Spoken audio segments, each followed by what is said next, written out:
Well, identity theft has grown tremendously just in the last 5 years. Our plan that's endorsed by Dave, we've introduced, is now about 4.5 years old.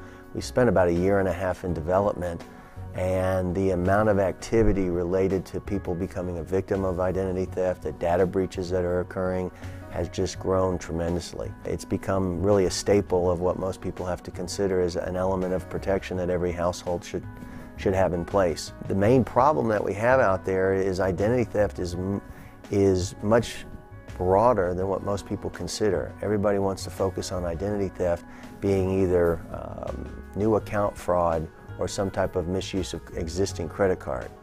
So a lot of people have focused on purchasing plans that are credit related, that credit monitor, that do fraud alerts. But the reality of it out there is that first of all, our information, if you stop and just think about it, we're your personal information, which is your name, date of birth, social security number, and it can expand all the way out to mother's maiden name and a variety of information. Think about all the different places that it's on file. I mean, besides the fact of where you may keep it, but every single time that you receive a piece of correspondence, or you go into the doctor's office, or your utility company, you call for service and they ask for your social security number, we've, over the last 40 or 50 years, have basically provided our personal information to every single person out there, every single company, every single entity, government. The fact that our information is all over the country with all different types of entities is one of the initial problems, because we can't really control who gets access to it. The reality of it is that some mistake by an employee at a utility company 1,000 miles away can expose you just as quickly to identity theft versus any actions that you take.